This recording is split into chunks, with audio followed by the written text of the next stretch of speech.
Are the Florida Gators on upset alert against Mississippi State?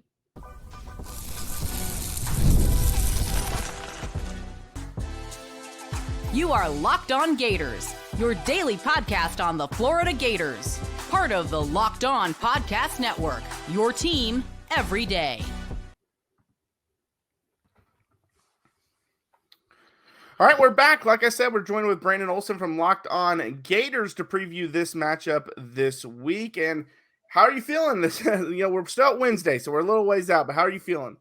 I'm so torn. I want Florida to win. I want to make that clear. I'm not doing the whole if you lose, then you get more it's more likely you fire. But I don't care. I wanted them to beat USF, and they lost that game too. So it doesn't matter if I want them to win or not. But I'm torn because so much of this comes down to me not trusting Billy, not trusting this offense. But it's homecoming for Florida. They're still at the Swamp. It's still tough to win. Right.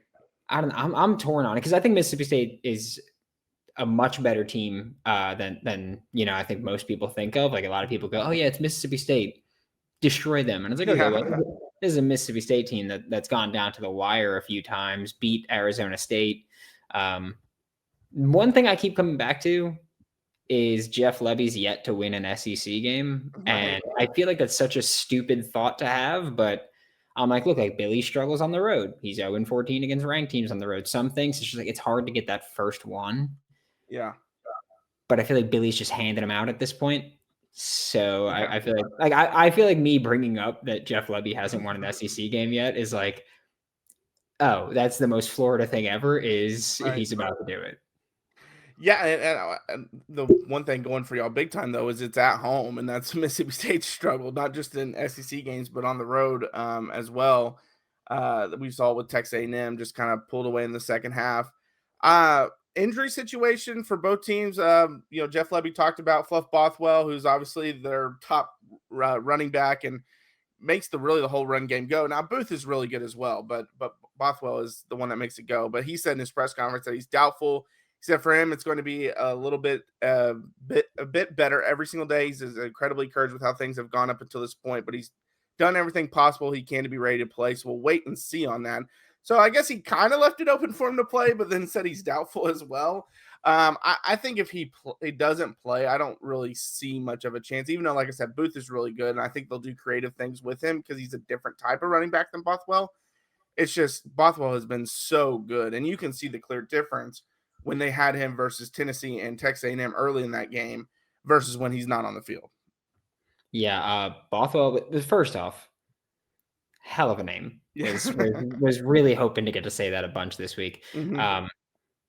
But I'm also just interested because I feel like last year when Florida and Mississippi State played, I feel like a lot of Florida fans went into that just like, oh yeah, they're going to annihilate them. And sure, the score wasn't very close, but I feel like for a good bit of that game, Mississippi State was playing better than the score indicated, and I hate using that logic. But I feel like Jeff Lebby, and I've said this 1,000 times in my show. I'm not a Jeff Lebby fan at all. Don't like him, but he's done a good job. He's done a good job in Mississippi State. He's building them back up.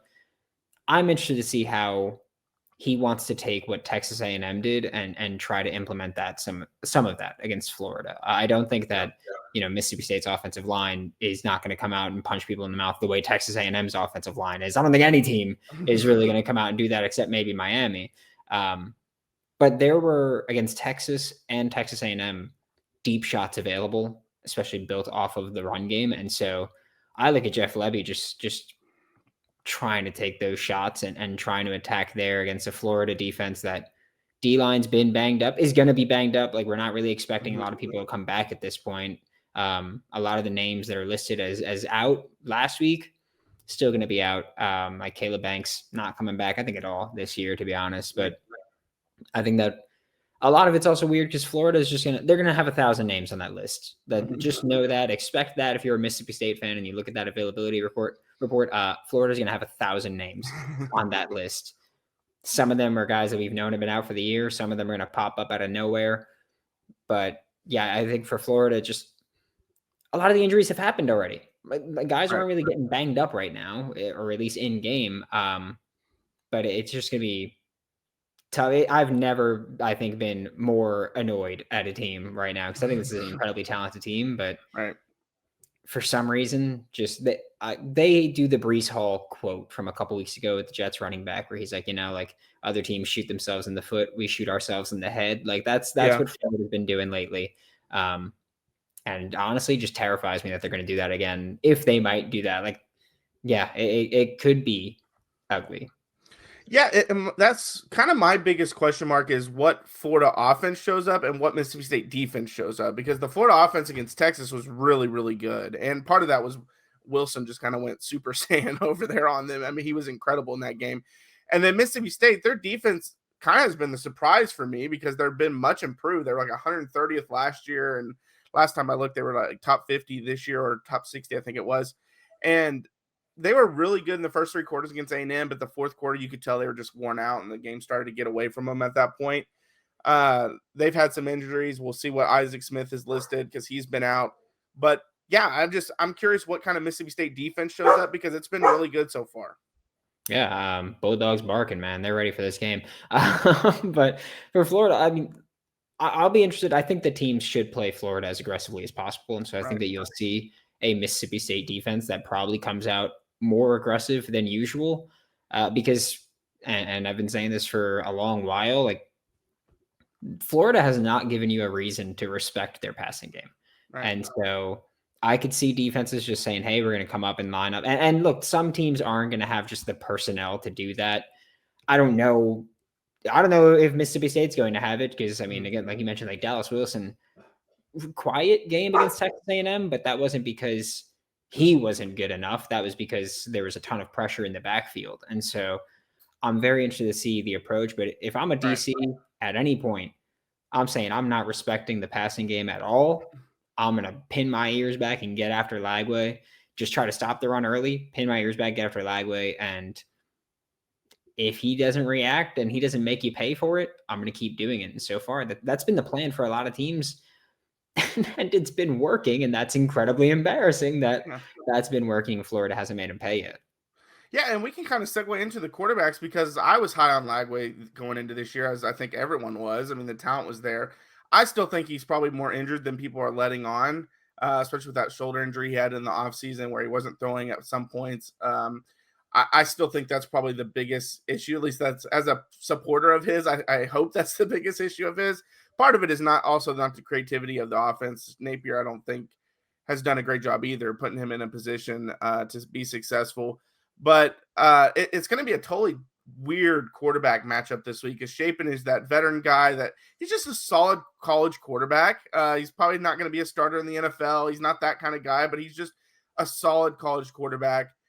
He's that perfect kind of bridge to the future, who they think it is, in Camario Taylor. And but Lagway is the future. Like, he is the present, he's the future, he's everything for Florida. So it's just a completely different quarterback matchup. And Lagway is a guy that is so talented that could be and really should be a first round pick when it's all said and done if he lives up to it.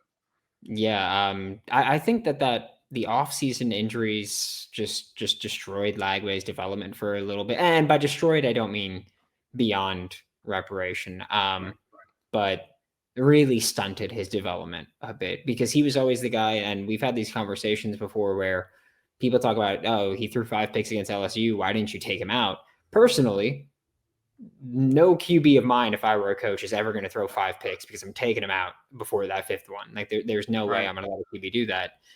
But also, DJ Lagway is someone who needs reps. Like, that's what he's lacked. That's always been the thing he's lacked, is reps. And so he needs those reps. So keeping him in the game was the decision there. They know he needs reps to get better. He hasn't been available.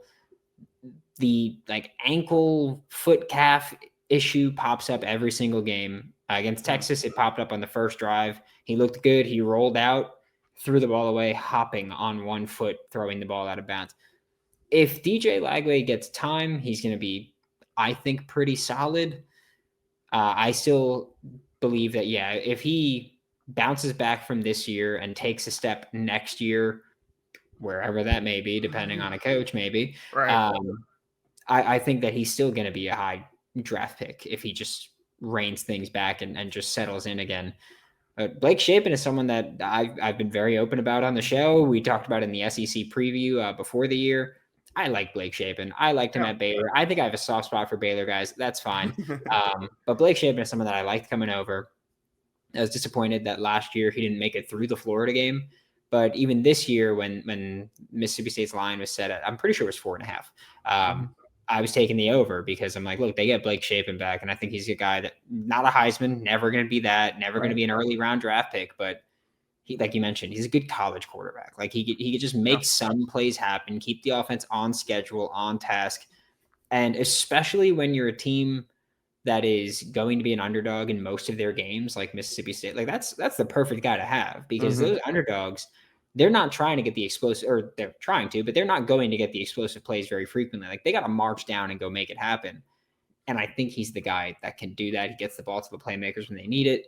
Obviously needs to improve still, but I mean, look, he uses his legs, I think in smart instances, usually not a big killer there on the ground. You know, Florida fans, you won't have to worry about Blake Shapen pulling a Marcel Reed or Arch Manning on you with the big gains. But I do think that Blake Shapen brings enough to the table to keep you on schedule, on task, and just make you threatening at that point. And that's really like, that's his job. And so I don't love him as a Heisman. I wouldn't want him over DJ Lagway, but like he's a quality player. And I think that if DJ Lagway isn't the quality that we've seen him be, Blake Shapen has the ability to make this more of a battle, again, just by keeping the offense on schedule. Yeah, you mentioned the explosive plays, and he is a guy that can kind of grind out a game even if the explosive plays aren't there. But it does feel like his confidence kind of goes when he doesn't hit those explosives. Because against Arizona State, he was hitting them left and right, and that's one reason why they pulled off that upset. Tennessee, he was even hitting them mostly. He was a little more sporadic, but he was hitting them mostly, and that's why they were in that game. A&M, he couldn't hit him at all, and then that's why the game ended up getting away. So it'll be interesting to see if he's able to hit a couple of those to Brennan Thompson, Anthony Evans, if they're able to get behind the defense and make some plays. But yeah, what's your prediction for the game? I'm gonna pick Florida, okay, because I feel like I have to pick Florida. It's in the swamp; they're still dangerous there, but I think I've gotten to a point where I genuinely would put nothing past a Billy-led team.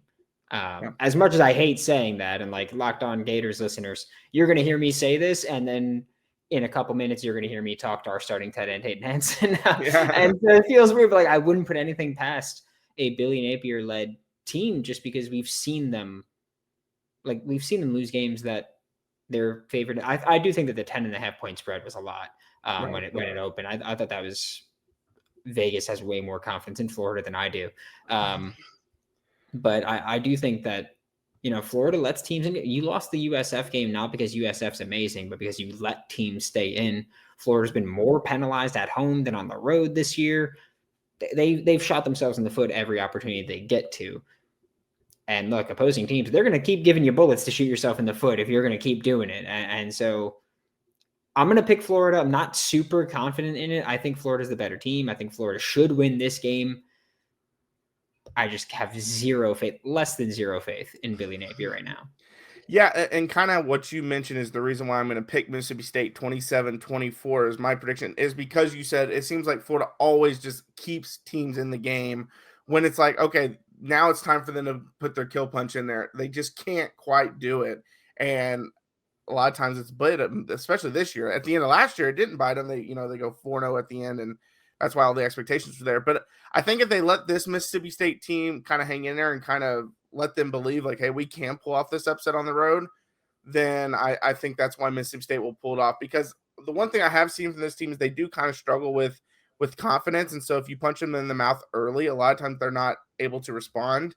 The Arizona State game, they jumped out early on them, and that's why they ended up winning the game. And obviously they had to make a big play late to win it. But they jumped out early. And then in Tennessee, they played well early in that game as well. They scored on the technically first drive. I guess the guy muffed the punt, so then they scored right second drive maybe technically, but they scored early in that game to take a lead. And so if Florida allows them to hang around, I think that's exactly what Mississippi State wants. But yeah, thanks so much for joining us today. It's going to be a lot of fun on Saturday. Yeah, hopefully it's going to be a lot of fun. I don't know. Billy tends to ruin my weekends right now. I understand. Hey, James Franklin's out there for you if you want to test that. Not feeling it? Well, thanks again for joining us. Thank you. Mazda crafts cars for those who do more than simply move. Mazda delivers confidence with every ride, with more IIHS Top Safety Pick Plus awards than anyone else. From footwork to breathwork, athletes sweat all of the details, and Mazda brings the same intention to how they craft every model. You can make everyday drives feel like anything but, from smooth handling to intuitive controls. Like our players, they sweat every detail, because when you make every move count, impossible becomes simply irrelevant. Mazda, move and be moved. Peloton is shaping the future of fitness with a brand new Peloton Cross Training Tread Plus, powered by Peloton IQ. It's their most advanced equipment yet, designed to give you real-time guidance and endless ways to move, whether you're running, lifting, or cross-training with your favorite instructors. This is training reimagined. Peloton is built for breakthroughs with tools that help you plan, stay motivated, and reach peak performance. So let yourself run, lift, flex, and push forward. Explore the new Peloton Cross Training Tread Plus today at onepeloton.com. Joining me now for Locked On Gators is Hayden Hansen, Florida Gators starting tight end. And Hayden, 2-4 now, lost to Texas A&M this past weekend. And I mean, you know how this goes with win or loss. It's what happened out there. I feel like, it was early touchdowns. The offense was moving 2 touchdowns in the first 3 drives. Texas A&M, 3 touchdowns their first 3 drives. And then the wheels kind of just fell off for both offenses. Of course, you being the offensive player here, will focus on Florida's offense. But what happened against A&M? Yeah, I mean, obviously we got off to a fast start. They got coaches too. They made some adjustments. Came out after halftime and only scored 3 points, and that'll never get you the win in the SEC ever. We know that. Obviously, I mean, looking at the game from a broader view, it's kind of a vice versa start. Defense had a slow start. We had a fast start. Then the second half, they woke up and we went to sleep basically. And that's just not winning football. It's not complimentary football. And I mean, I feel like even A&M was the same way. They just scored a little more than we did towards the end. I mean, when you don't score points, you keep your defense out there. They're going to eventually get tired. You can't do that. So second half is definitely on us as an offense, and we just gotta figure out ways to keep sustaining it, because I mean, our first couple drives always look effortless, and we look like the best team in the nation. And we got to figure out ways to keep that momentum going, whether it's mixing up more play calls or just executing the play calls better. But at the end of the day, we got to play every drive like that first drive, and we'll be a hard team to beat. Yeah, and when you guys watched film from that game offensively, like what were the takeaways there that you can explain to us here? Yeah, I mean, takeaways, I mean, it's kind of just like we shot ourselves in the foot again. We had some penalties, we had some false starts, we had some issues in pass pro, we had some – I mean, everybody contributed. I mean, at the end of the day, I mean, when we did it right, we scored. When we didn't do it right, we didn't get in the end zone. And I mean, it's just kind of – it really is as simple as that. But I mean, it wasn't just one spot on the offense I was like, it's because of this. I mean, it was just like 3 things here, and they all just add up over time. And what was Coach Napier's message to the team after that one, especially with and we don't need to get into the outside noise, but there's obviously a lot of outside noise about this program right now. So just what was Coach Napier's message to the team like after that, and even in the days following the game? Yeah, I mean, he just said that he respects the fact that we haven't divided, that we're not trying to get each other. We're still playing like a team. We're day in, day out. We're battling. We're going to battle. And, I mean, yesterday I was talking to my coach, and he had a good point. He said it was the first time ever in college football history where a team it was either top 10 or top 5, where they played the 3 top 10 or top 5 teams on the road in one season, in the first half of the season. I don't know if he was top. I don't know what LSU was ranked at the time. I kind of forget. I know A&M was top 5. I know Miami might have been top 5. I'm not sure, but it was either top 10 or top 5 in history of college football. So I mean, this first half of the season, we've been put through the gauntlet And you see it's been one-score games almost down to the wire, and then it kind of gets out of hand towards the end. And that's kind of the most frustrating part, is like we're in all these games, and like no one's seen a schedule like this in like all of college football, especially back-to-back years. And I respect this group for going to fight in every single week. It's a physical game. It takes a toll on you. We go out there, we battle, and obviously we don't get the result we want, and we got to go back to the drawing board and keep working. But looking at this back half of the schedule, we can definitely turn things around. Yeah, and I think, if I'm not mistaken, the commentators were talking about it during the game, where this is, I think, just the third time that a team has ever played 4 straight games against top 10 teams. And if I'm not mistaken, this is the only time that anyone's ever won one of those games. Like usually when a team plays 4 top 10 teams, they go 0-4 there. And so if I'm not mistaken, that's what the commentators were saying on that one. In the locker room, what was, I guess, the player side like? Because like, just to be honest, from the broadcast angle, when we were watching the game, like, I don't think I've ever seen this sideline look as frustrated as they did on Saturday night. So just what was the player vibe like after the game?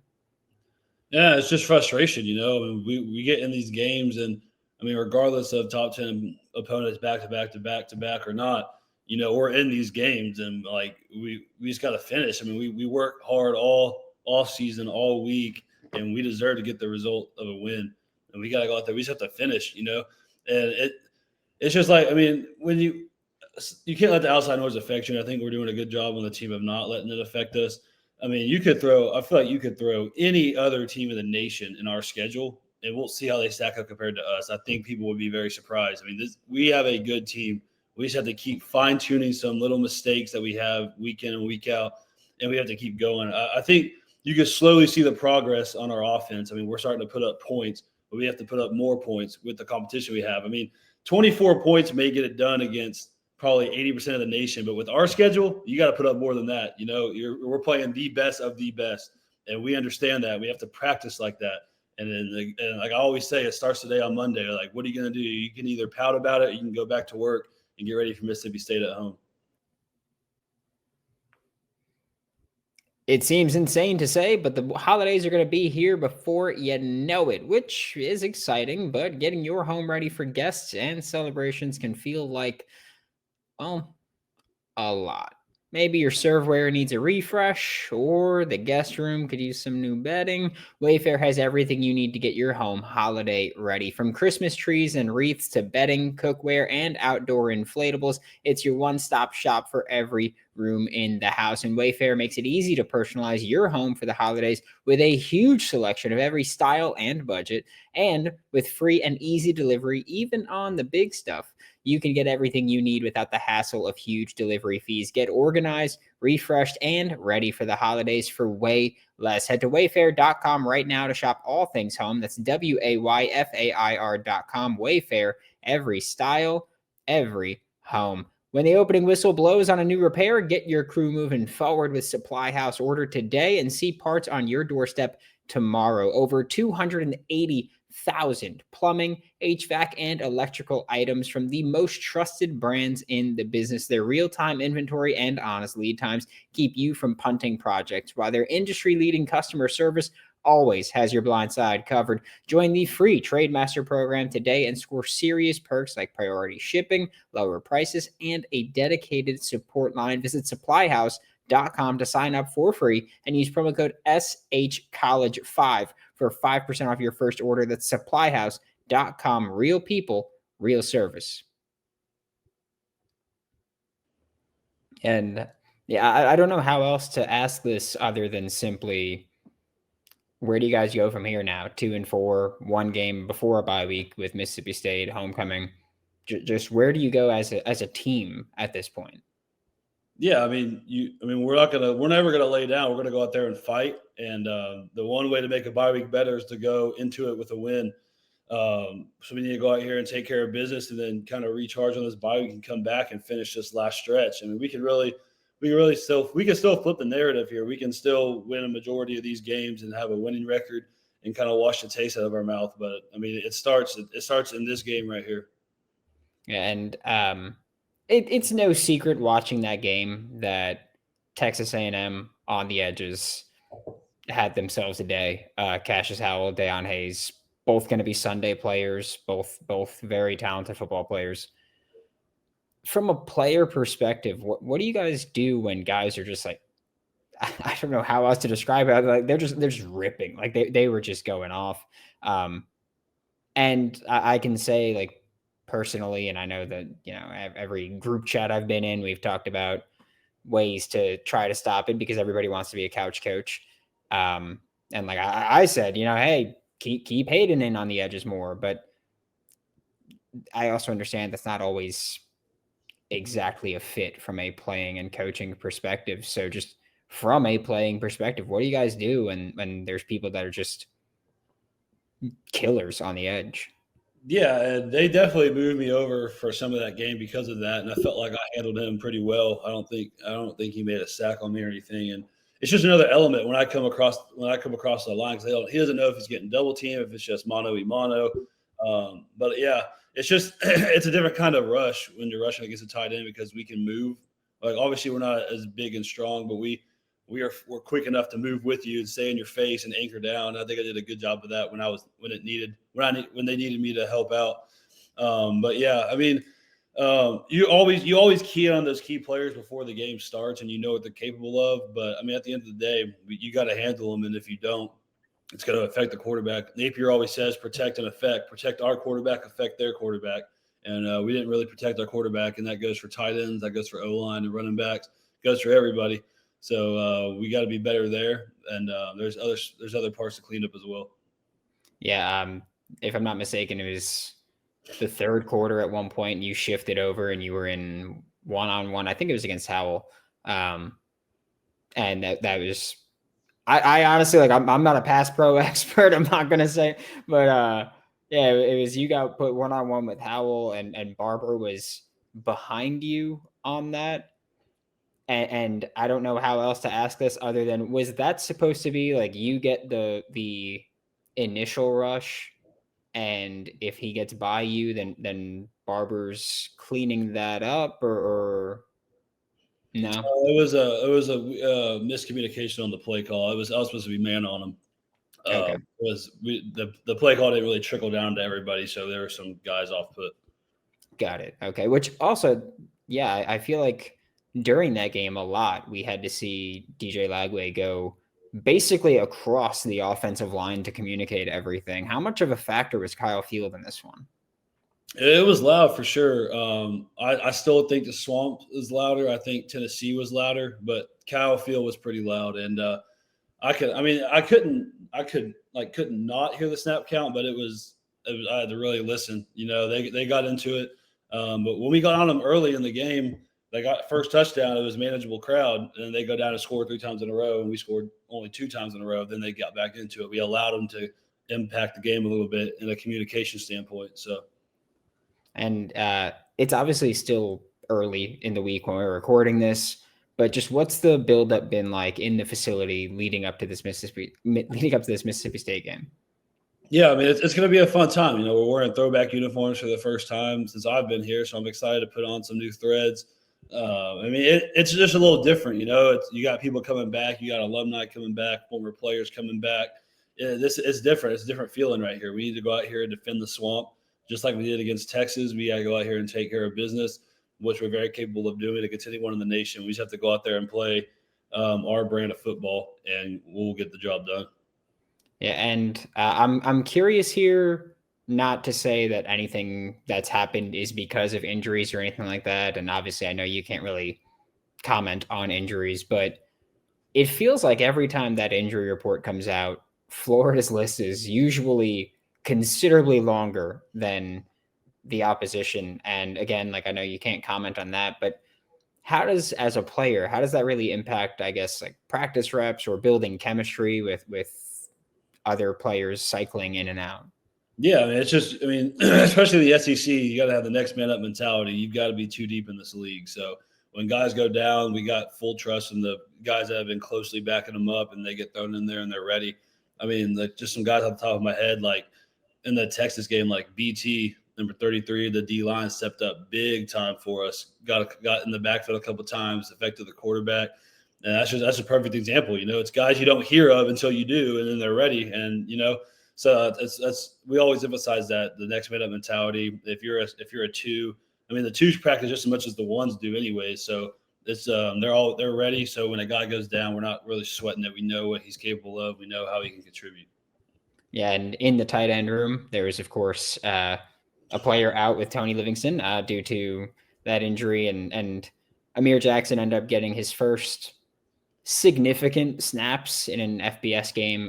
Prior to that, we'd only really seen him play significant snaps against, I think, a little bit in the bowl and then Long Island. So what can you tell us about him as someone that's been in that room with him since he got there last year and has seen him go from, I mean, I don't know if you ever watched his high school tape, but he was basically a wide receiver. Like he was running end arounds and everything as a high school player. So he's had to really just learn the position completely. So just what's that been like?